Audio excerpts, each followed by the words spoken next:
It started as a small shopping village on the edge of Walt Disney World and grew into a 120-acre commercial district with over 150 shops, restaurants, and entertainment venues. But somewhere between the vision and the execution, something went wrong. This is the rise and fall of Disney Springs, a commercial overexpansion crisis. What Walt actually wanted there. Before Disney Springs became what it is today, before the name changes, the expansions, the branded chain restaurants, the Sephoras and Lululemons, it started with something much closer to a genuine idea. Walt Disney approached a map of Central Florida during an early 1960s planning session and pointed to available acreage near the I-4 and Highway 535 interchange. His legal counsel, Bob Foster, sought to avoid the complicated subdivision, but Walt, envisioning the area as a potential entertainment and residential district, requested the extra land. The parcel was acquired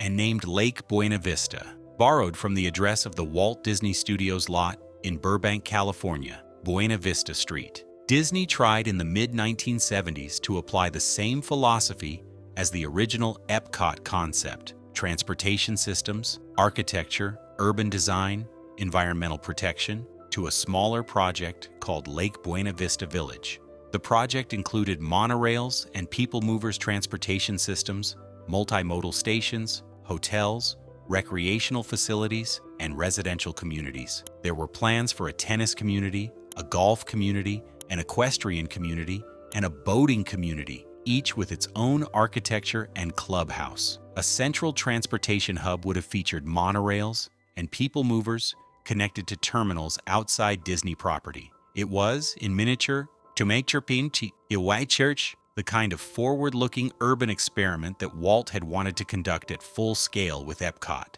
None of that happened. What did open on March 22, 1975, 4 years after Magic Kingdom, was the Lake Buena Vista Shopping Village, originally created to serve the planned residences on Walt Disney World property, with just 37 restaurants and retail locations. Original shops included Toys Fantastique, which featured intricate displays, and toys, and operated until 1988. Sir Edward's Haberdasher offering men's fashions until 1992, a place called Shoe Time from 1976 to 1987, and Erebus Brothers Glasswork. The centerpiece was the Empress Lily, a static full-size replica of a paddle steamer riverboat named after Walt's wife, Lillian, offering fine dining from May 1, 1977 until April 22, 1995. It was charming.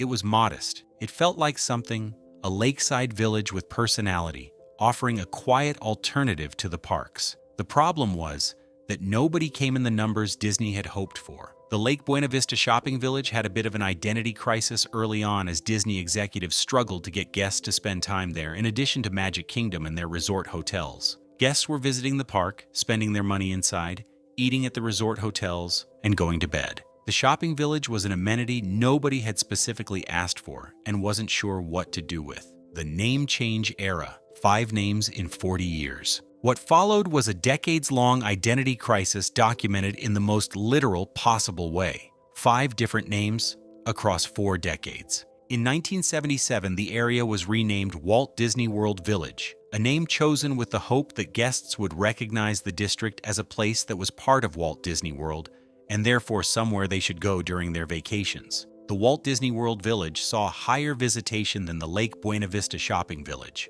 but it wasn't yet up to what the company was hoping for. In 1989, the area became the Disney Village Marketplace, which was closer to what guests needed to understand what the complex offered, but still not overall enticing enough. Each name change represented a genuine attempt to solve the same problem. People were not coming voluntarily. They were visiting Magic Kingdom, spending their money inside the park, eating at resort hotels, and going to bed. The shopping village was losing the battle for discretionary time on every Disney vacation. Marketing could not solve a problem that was fundamentally about the offering. You can rename something 5 times, but if the product isn't compelling enough, the new name eventually faces the same challenge as the old one. With the advent of new management under Michael Eisner in 1984, Disney began looking for ways to keep vacationers on Walt Disney World property longer and prevent them from leaving for entertainment elsewhere. Universal Studios Florida had opened nearby in 1990 and was drawing significant crowds, and the broader Orlando entertainment corridor was increasingly competitive. This was the pivot that would define the next 3 decades of the district's development. The question shifted from, how do we build something wonderful here, to how do we keep people from leaving? In 1989, Pleasure Island opened, a separate nighttime entertainment district adjacent to the marketplace, featuring 2 comedy clubs and 4 dance clubs with a cover charge in the evening. In 1997, Disney Village Marketplace and Pleasure Island were combined and rebranded into Downtown Disney, with the addition of West Side bringing memorable offerings like La Nuba by Cirque du Soleil, Disney Quest, AMC Pleasure Island Theaters, and the Aerophile Balloon. The transformation from quiet shopping village to entertainment complex was nearly complete. For about a decade, it worked. Downtown Disney in the early 2000s had genuine energy. Cirque du Soleil was a legitimate cultural draw that attracted guests who had no other reason to visit Downtown Disney. Disney Quest offered something genuinely different: 5 floors of interactive virtual reality and video game experiences that had no equivalent elsewhere in the area. The combination of dining, entertainment, and shopping created a critical mass of activity that the earlier incarnations had never achieved. This was the era that many longtime Disney fans remember with specific affection, when Downtown Disney felt like a place rather than a facility. The Pleasure Island mistake. Then came one of the more puzzling decisions in the district's history. Pleasure Island's various nightclub areas closed permanently on September 27, 2008. The official reasoning was that the nightclub format was no longer aligned with Disney's family-focused brand, and that the area needed updating for a contemporary audience. The closure made a certain corporate sense and almost no experiential sense. Pleasure Island was the thing that gave Downtown Disney a reason to exist after dark, a reason adults would stay on property, rather than drive to Orlando's actual nightlife districts. It provided something the rest of the resort deliberately didn't, a space that belonged specifically to adults, where the Disney mythology receded and something looser and more genuinely fun took over. The clubs were not particularly sophisticated by the standards of any actual nightlife destination, but they were functional, and they served a population of guests who were tired of being handled and just wanted to have a drink and dance somewhere. The cover charge model, guests paid to enter Pleasure Island's nightclub district after a certain hour, also meant the area self-selected for guests who actually wanted to be there, rather than those wandering through on the way to something else. That filtering created an atmosphere that is genuinely difficult to manufacture through design alone. On November 18, 2010, Disney announced a project named Hyperion Wharf, which was planned to replace the Pleasure Island complex with extensive renovations and re-theming to transform the area into an early 20th century wharf-themed entertainment zone. New shopping and dining locations would have also been added. In July 2011, it was announced that these plans were delayed. The plans were later canceled because it was deemed better to totally overhaul the Downtown Disney area. From 2008 to 2015, the former Pleasure Island site sat as a construction zone, an empty or partially shuttered stretch in the middle of a district that needed every square foot working to maintain momentum. Guests who had enjoyed the nightlife energy found it replaced first with nothing, then with construction walls, then eventually with more restaurants and retail. The message the closure sent, intended or not, was that Disney Springs was not interested in being a place where adults went to genuinely enjoy themselves on their own terms. It was interested in being a place where families spent money in a controlled environment. Those are different things, and the decision to prioritize the latter over the former had lasting consequences for how the district was perceived by adults who had no particular attachment to the family-friendly version of the experience. Disney Springs, the 2015 Overexpansion. In 2013, Disney announced the transformation of Downtown Disney into Disney Springs. This current era of transformation at Disney Springs was the property's largest expansion to date, with 5,000 jobs created in its construction alone. This expansion doubled the number of available venues, making way for smaller local businesses and a greater economic impact. Disney included several Florida-based businesses, including Joffrey's Coffee, Wonder Maid, The Polite Pig, Basin, and Gideon's Bakehouse. The fictional backstory was elaborate. Walt Disney Imagineering took inspiration for Disney Springs from real coastal towns found throughout Florida, such as St. Augustine and Coral Gables. Creative director Dave Hoffman described the intent. Each neighborhood reflects its function and the fictional time period when it was developed. According to the town's fictional history, Disney Springs was settled in the mid-1800s by a cattle rancher who discovered the town's namesake springs, and the town subsequently expanded from the springs outwards. The four neighborhoods, Marketplace, The Landing, Town Center, and West Side, each had their own fictional time period of development, their own architectural style, their own identity. Town Center opened in 2016 as the final piece of the expansion, focused primarily on retail, with stores including Kate Spade, Sephora, UGG, and Alex and Annie. The total footprint was now 120 acres. The number of dining and shopping locations had grown to over 150. It should have been a triumph, and in some ways, it was. The district was genuinely beautiful in its execution. The fictional backstory gave it a coherence that the earlier downtown Disney had lacked, and some of the restaurant additions were genuinely excellent. The boathouse became a destination dining experience, complete with antique wooden speedboats and amphibious automobiles for lake tours. Morimoto Asia brought serious culinary credentials to a complex that had previously relied more heavily on chain restaurants. Paddlefish, the former Empress Lily converted to a seafood restaurant, maintained a connection to the district's oldest history while serving an updated menu. But the expansion also revealed the core tension at the center of Disney Springs' identity. When you fill 120 acres with over 150 retail and dining locations, and you're competing for the attention of guests who have already spent hundreds or thousands of dollars on theme park tickets, hotel rooms, and Lightning Lane passes, you need every single location to earn its place. And a lot of what filled Disney Springs during the expansion didn't earn its place, at least not for guests who had come to Walt Disney World for Disney and found themselves in what felt increasingly like a premium outlet mall with a fictional backstory. "I want to be your pretend local shopping mall area is trash," one longtime visitor wrote bluntly in a Disney fan forum. "We only enjoy spending time in the Marketplace area, since it still has so much of the original LBV shopping village and much of the Disney vibe." The generic mall problem. The most persistent criticism of Disney Springs, the one that shows up in thousands of online reviews, theme park forums, and travel articles, is straightforward. It feels like a mall, not a bad mall, a very expensive, very well-designed, very attractive outdoor mall with an elaborate fictional backstory, excellent food options, and more parking than most standalone malls would dare to build. But a mall, and the stores that fill it increasingly confirm that impression. As one visitor noted on a Disney World forum, "I'm obviously not the clientele for most of the stores at Disney Springs, because I can't imagine coming on vacation and spending money at a store I can go to at the shopping mall at home."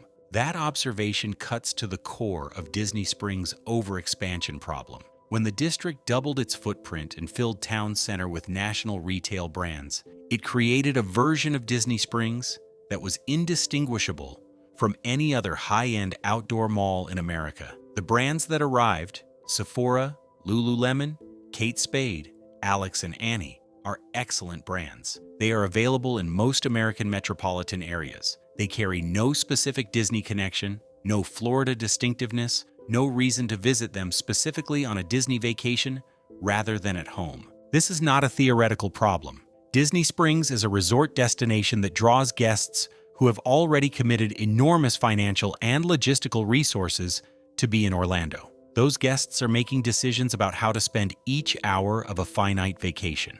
The pitch for Disney Springs as an evening destination competes against every other choice: exploring a resort hotel, having dinner at Epcot, spending another few hours at a theme park, or simply resting. A Kate Spade store is not a compelling argument for choosing Disney Springs over any of those alternatives, particularly when the same store is available at the mall at Millenia, 15 minutes away, without the Disney Springs parking structure congestion. The early Lake Buena Vista shopping village had things you couldn't get elsewhere. Arribas Brothers glasswork was distinctive. Handcrafted Venetian-style glass pieces created by a Spanish family. the kind of specialty artisan work that could anchor an entire visit. The Empress Lily was a dining experience that existed nowhere else, a Victorian riverboat on a central Florida lake, with fine dining served in a setting that was simultaneously Disney's and entirely its own. The sense of arriving somewhere specific and particular was the district's most valuable asset, and it was gradually diluted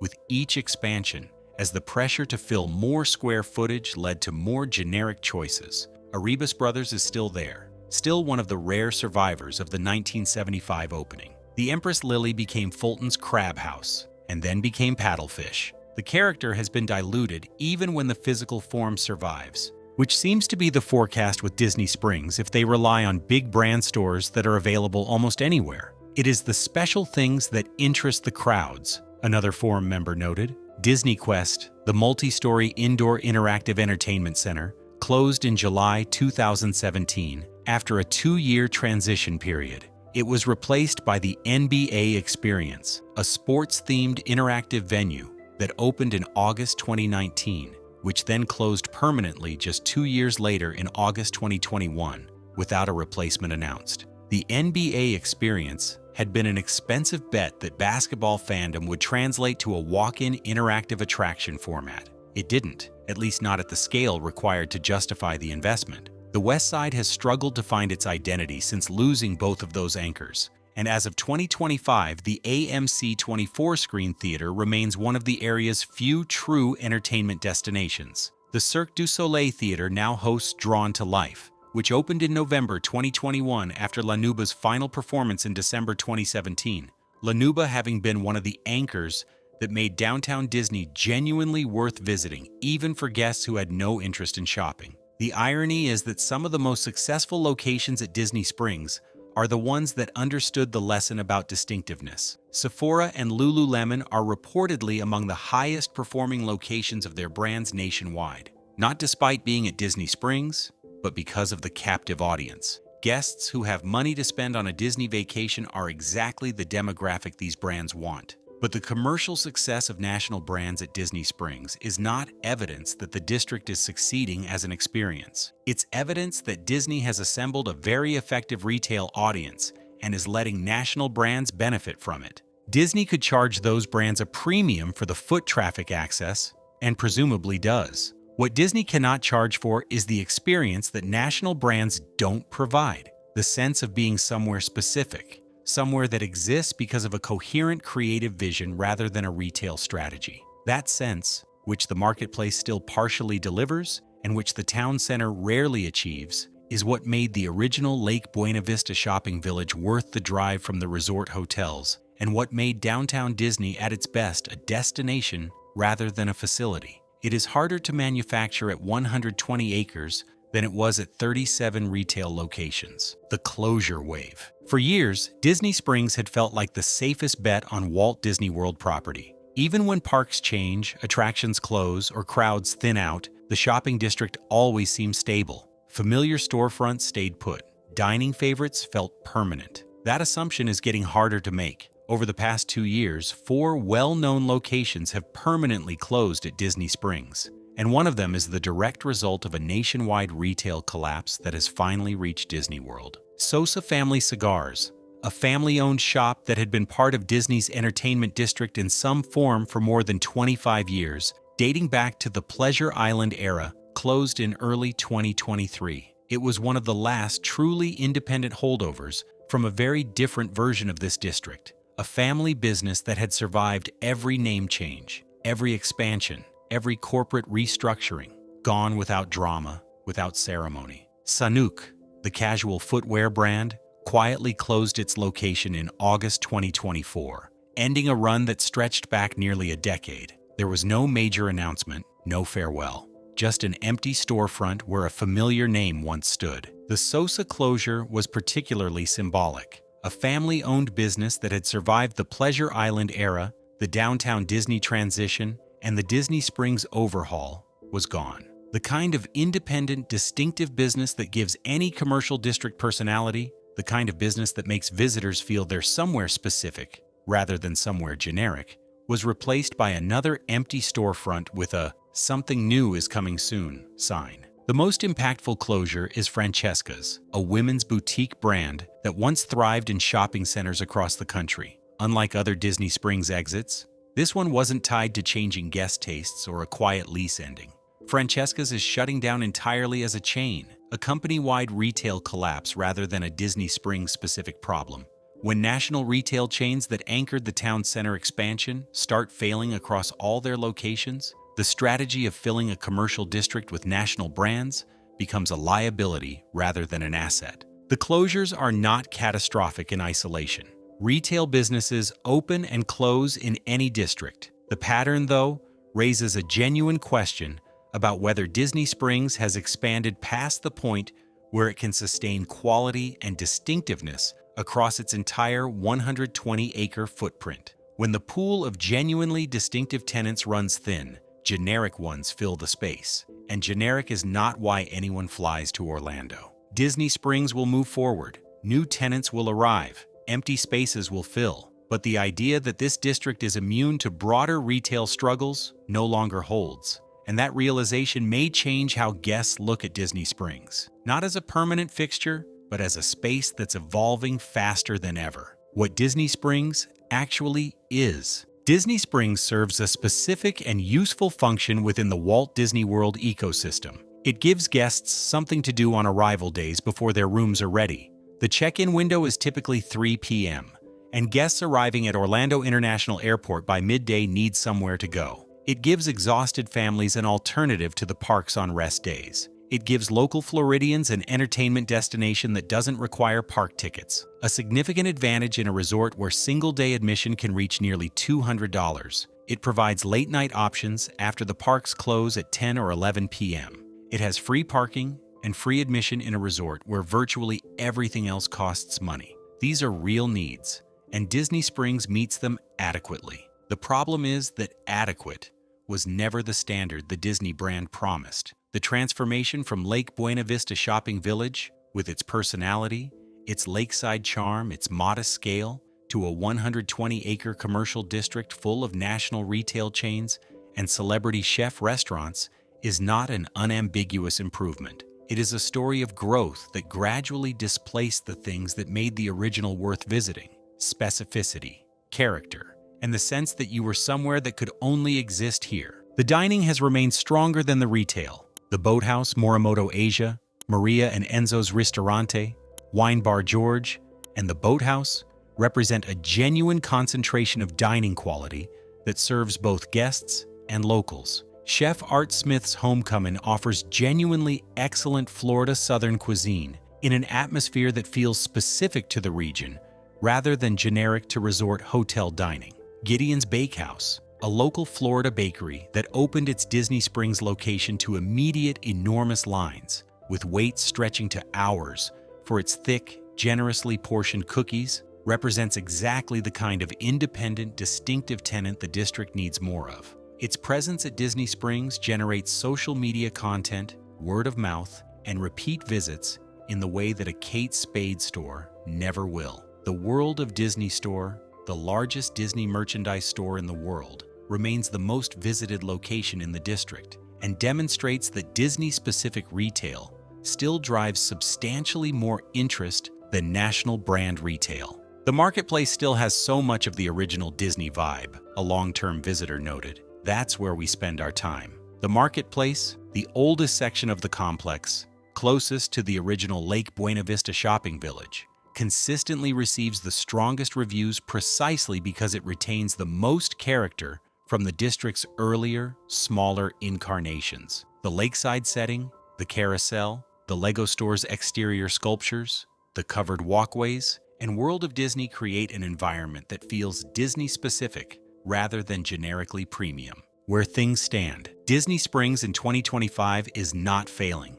It attracts enormous foot traffic. It boasts over 150 ways to shop, dine, and play, and attracts more visitors per year than even Magic Kingdom. That last figure is remarkable, an admission-free shopping and dining district drawing more human traffic than the most attended theme park in the world. Whatever Disney Springs' problems, irrelevance is not among them. But attendance numbers and quality of experience are different metrics, And on the quality metric, Disney Springs has drifted. The fictional backstory of a mid-1800s Florida settlement is beautifully executed in some areas and invisible in others. The town center retail district, for all its architectural quality, functions as a premium outdoor mall that happens to be located near theme parks. The West Side has never fully recovered the energy that Pleasure Island once gave it. The district's identity confusion is real and ongoing. It tries to serve Walt Disney World guests, Orlando area locals, international tourists, and business travelers simultaneously. And the product that serves all four groups equally well turns out to be a very large, very expensive outdoor mall with some excellent restaurants and a beautifully designed setting. That's not nothing. It's genuinely a pleasant place to spend an evening, particularly in the cooler Florida months when the outdoor environment is at its best. But it is considerably less than what the 5 different names across 50 years of development implied it was trying to be. The question of what Disney Springs will become over the next decade is legitimately open. The arrival of Epic Universe, Universal's new theme park that opened in May 2025 on its existing Orlando campus, represents the most significant new competition in the Orlando entertainment market in decades. When a competitor adds a major new theme park within driving distance of Walt Disney World, the pressure on every part of the Disney resort to justify its time and money increases. Disney Springs will feel that pressure alongside the theme parks. The question is whether the response is to double down on the national retail strategy that defines Town Center, or to return to something closer to the specificity that made the earlier incarnations of the district worth seeking out. The question Disney Springs faces is the same question it has faced under every one of its 5 names. What makes this place worth being in, rather than just worth passing through? The small shopping village that opened in 1975 had a partial answer to that question. In its lakeside setting and its modest specificity, the 120-acre commercial district of today has more of everything. More stores, more restaurants, more square footage, more parking garages, more people, and a less clear answer. There is a version of Disney Springs that works, that has always worked, and it is the marketplace. With its lakeside character, and its Disney-specific merchandise, and its preserved connection to the district's earliest identity. There is also a version of Disney Springs that represents the overexpansion its name alludes to, the town center, the shuttered storefronts, the national brands that travel with guests from home. The distance between those two versions is the distance between the thing Disney Springs could be and the thing commercial pressure made it. And that is the story of the rise and fall of Disney Springs, a commercial overexpansion crisis. If this made you think about your last visit to Disney Springs, or your next one, hit the like button and subscribe. We cover the stories behind the places that shaped how Americans think about leisure, family, and experience. New videos every week.